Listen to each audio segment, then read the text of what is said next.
So, hello students, and welcome to our economics class 11th. And we were doing chapter the theory of demand. Today we will discuss the new topic in this chapter, that is movement along a demand curve, which is also known as change in quantity demanded. So, how it works, that we will see. How the curve used to move along the demand curve and how it used to make the change in the quantity demanded. So, as far as the movement along demand curve or change in quantity demanded, it comes with two particular topics, that is extension of the demand and contraction of the demand. As the word itself suggests, extension means which used to stretch and contraction means which used to come near. So here extension of the demand, what does it tells? Let's see.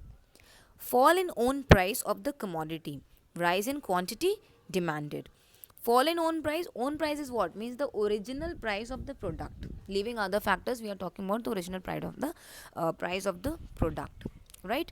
So if suppose the own price means the real price of the commodity falls. So if I'll say that Px used to fall, then what will happen? Definitely your quantity demanded means Qx will rise, क्योंकि जब आपको कोई चीज़ सस्ती मिलेगी तो आप और ज़्यादा कंज्यूम करोगे, right? So that is the reason if the fall in own price, we are talking about own price, we are not taking any other factors, we are keeping those factors as constant. Only what is moving here? Own price is moving. Rest all the factors, whether it is PR, your related goods, then you have some other factors like you have the what we say it as income, taste and preference. So we are not talking about all those factors, we are talking only about the money, the own price. So your if px will come down means अगर price किसी भी चीज़ का घट रहा है, right, so definitely आप ज़्यादा से ज़्यादा क्वांटिटी खरीद पाओगे क्योंकि वो अब सस्ते में आपको मिल रही है. Then you have contraction. Contraction क्या बताता है हमें? Just opposite of it. So let's see how it is opposite. Contraction says that rise in own price of the commodity falls in the quantity demanded. Just inverse relationship. Fine. So अब क्या हो रहा है? जो price है that is rising, price बढ़ रहा है. डेफिनेटली बीइंग अ कंज्यूमर हमारा नेचर कैसा होगा? हम कम खरीदेंगे, right? So the demand of the commodity will be less. Why? Because now it is very costly. जब कोई चीज़ कॉस्टली हो जाती है तो बीइंग अ कंज्यूमर हम उसको कम कंज्यूम करते हैं. हम कंज्यूम करना बंद नहीं कर रहे हैं, हम कंज्यूम कर रहे हैं बट हम कम क्वांटिटी में अब कंज्यूम कर रहे हैं. शायद पहले हम 5 यूनिट्स लेते थे, 4 यूनिट्स लेंगे, मे बी 4 लेते थे तो 3 यूनिट्स लेंगे, like that. So what is happening is there is an inverse relationship, जो you can say it as a negative relationship. तो if price will rise and quantity demanded goes down, that is contraction, and if price goes down and quantity demanded goes up, that is extension. ठीक है? I hope it is clear. Now going to the next slide. Now we'll understand this with the help of, I am first talking about extension. Extension को हम chart के through कैसे understand कर सकते हैं? Let's see that.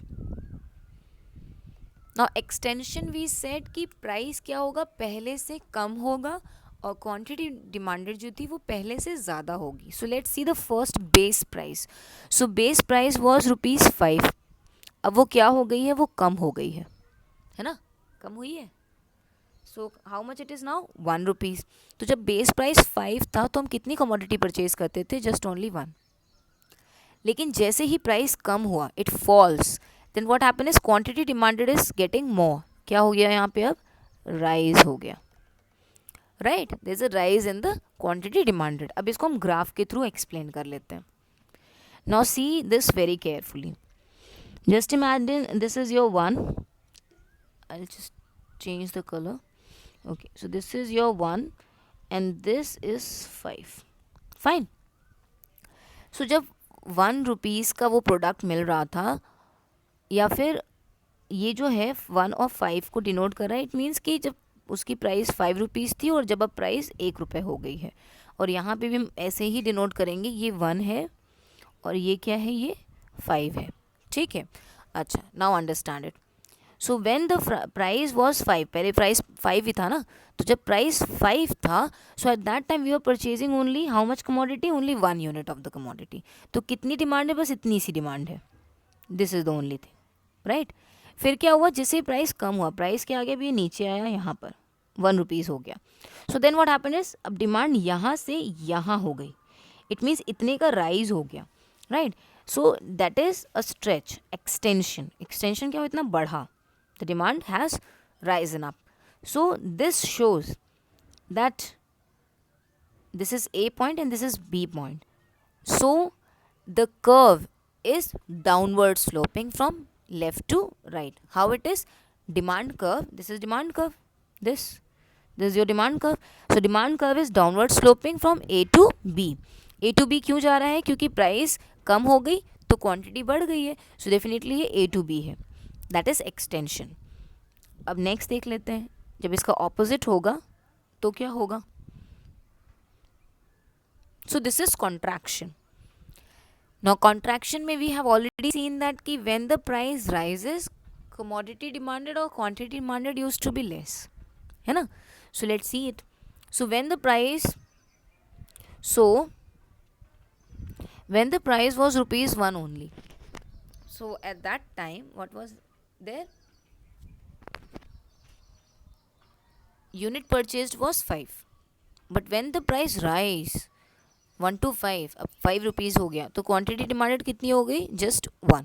अब इसको graph के पॉइंट ऑफ व्यू से देखेंगे तो यू माइट बी थिंकिंग कि मैम ग्राफ तो सेम ही बना हुआ है, तो चेंज कहाँ है. लेट्स सी कि कहाँ पे चेंज है. First let put those numbers. So I have P x, हम वाई एक्सिस पे हमेशा पी एक्स को दिखाते हैं, मीन्स अपनी प्राइस को दिखाते हैं, and then this x axis पे वी शो आर क्वांटिटी.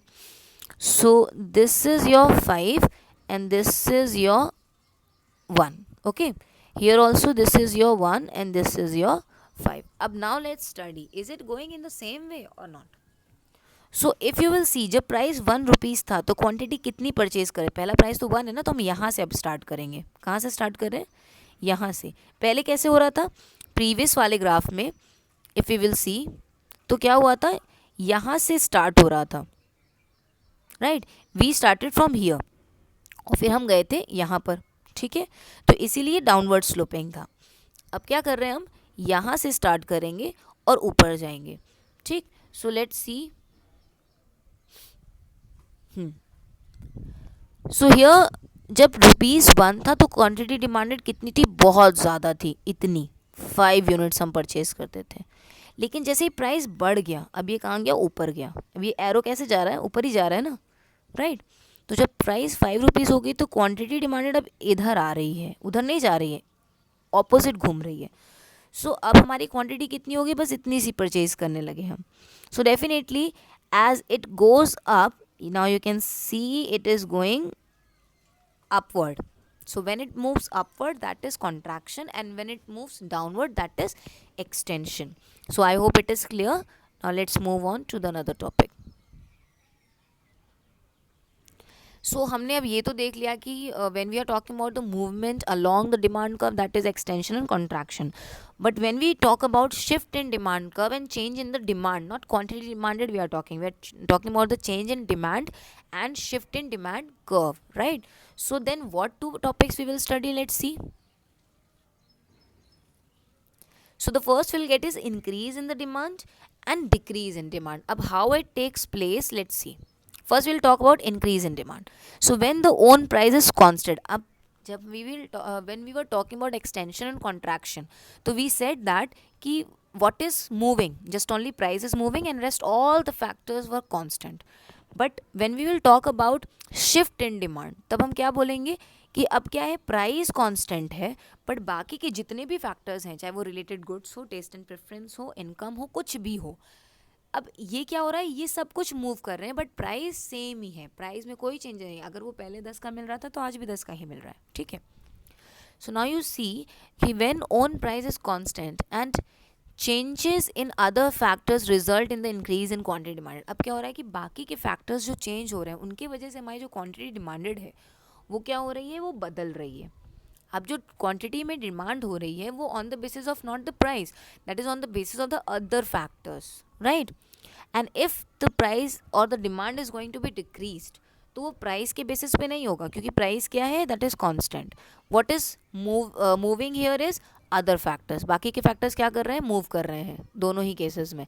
तो इनके वजह से अगर डिमांड बढ़ रही है या घट रही है, तो that we called as increase in demand and decrease in demand. Let's understand this also with the help of chart. So first will talk about increase in demand. अब जब डिमांड बढ़ती है तो कैसे ये काम होता है हम देखते हैं। एज आई सेड दैट कि प्राइस नहीं बदलेगा, बाकी फैक्टर्स जरूर बदलेंगे जिनकी वजह से डिमांड में चेंज आएगा। तो first we are talking about increase in demand.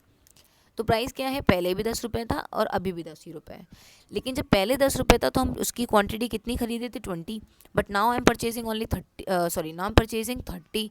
So it means there is increase. क्या हो गया, हमारी डिमांड जो है वो बढ़ी है ना। यहाँ पे पहले 20 खरीदे तब 30 खरीदे, तो there is an increase.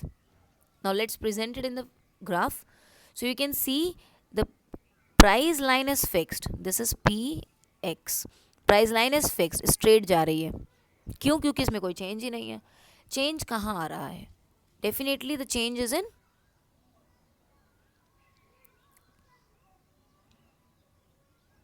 Changes in what, changes in quantity demanded. तो पहले हम कितनी यूनिट्स परचेज कर रहे थे, this was the area which I was purchasing 20।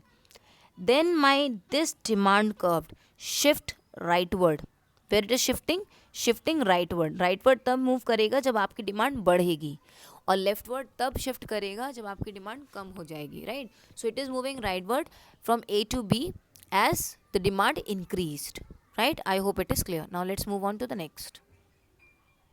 अब देखते हैं कि डिक्रीज इन डिमांड का क्या कॉन्सेप्ट है। So here also the price is same 10 rupees, but earlier I was purchasing 30 and now 20। So it means there is decrease in demand, right, from 30 to 20 हो गया। तो अब क्या करेगा, जो डिमांड कर्व है वो शिफ्ट कैसा करेगा, राइटवर्ड नहीं, अब लेफ्टवर्ड शिफ्ट करेगा। सो let's C, the price is same and the price line is also same, right। now this is my main demand curve D1, it is written D1, पहला demand that is 30 unit I was purchasing, but अब हम कितनी purchase कर रहे हैं, अब हम leftward move कर रहे हैं और ये इतनी यूनिट हम अब परचेज कर रहे हैं, that is 20। so that is called as decrease in demand because of the other factors, change in other factors, not in price because price is same but other factors are moving, like your PR related goods का price suppose बढ़ रहा है या घट रहा है, उसकी वजह से changes हो रहे हैं।